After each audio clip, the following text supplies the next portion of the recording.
Una vida sin pecado, a la luz del santuario. A modo de introducción, vamos a analizar una poderosa cita. La religión liviana que hace del pecado algo de poca gravedad y que constantemente se detiene en el amor de Dios hacia el pecador, anima a éste a creer que Dios lo salvará mientras continúa en el pecado, sabiendo que es pecado.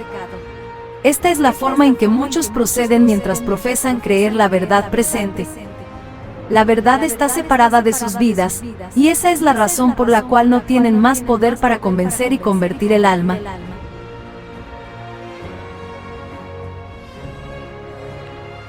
Analicemos otra cita más. La intercesión de Cristo por el hombre en el santuario celestial es tan esencial para el plan de la salvación como lo fue su muerte en la cruz. Con su muerte dio principio a aquella obra para cuya conclusión ascendió al cielo después de su resurrección. Nace una pregunta: ¿cuál es la base de todo? Eclesiastés 12:13 nos da la respuesta.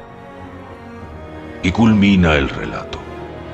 Mi conclusión final es la siguiente: teme a Dios y obedece sus mandatos, porque ese es el deber que tenemos todos.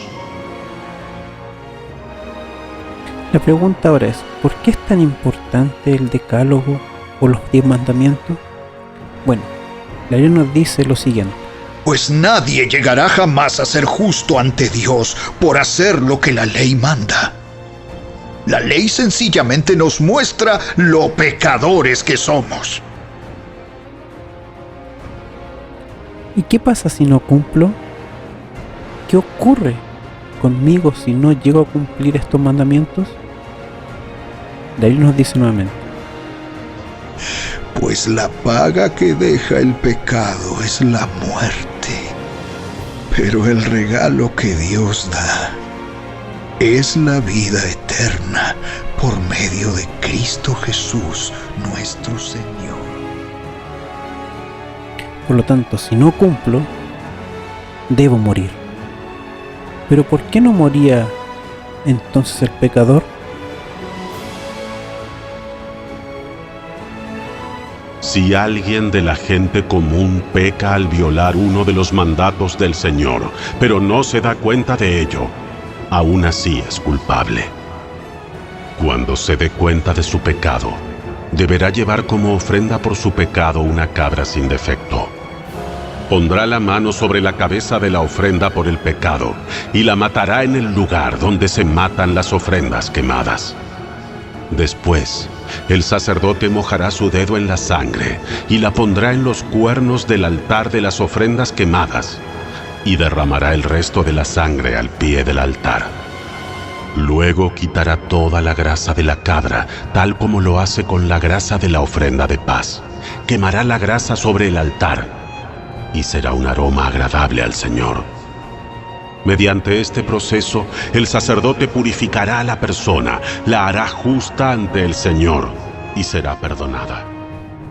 Al leer estos textos nacen una cierta cantidad de preguntas, pero solamente vamos a resumirlas a 2 preguntas muy interesantes que dicen así: ¿por qué ponía el pecador, en este caso, sus manos sobre la víctima? Vamos a dar algunos segundos para que reflexiones la respuesta. Siguiente pregunta: ¿quién degollaba al animal?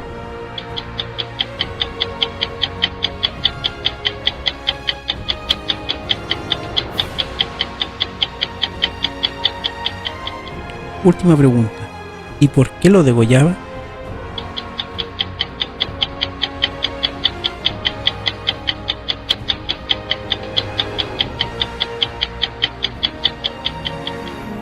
Bueno, a modo de resumen, lo que ocurría cuando el hombre o el pecador ponía las manos sobre el animal, lo que ocurría es que él traspasaba algo hacia la víctima.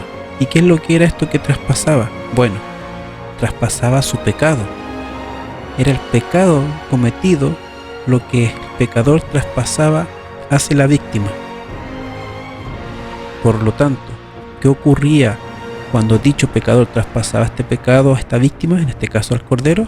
Bueno, el pecador no moría, pues había encontrado un sustituto que muriese en su lugar. Y aquí es donde nace la pregunta. Cuando antes de que el pecador ofreciese su sustituto o este cordero, la pregunta es, ¿era visto el pecador antes de traspasar su pecado como un pecador? Piensa en tu respuesta.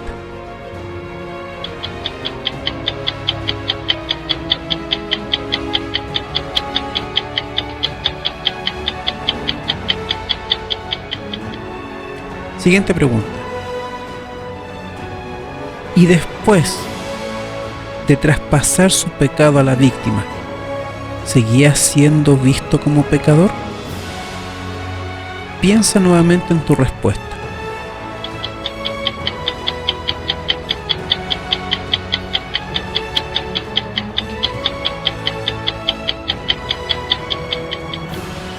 Bueno, si conoces la verdad sobre el santuario, entonces ya sabes la respuesta.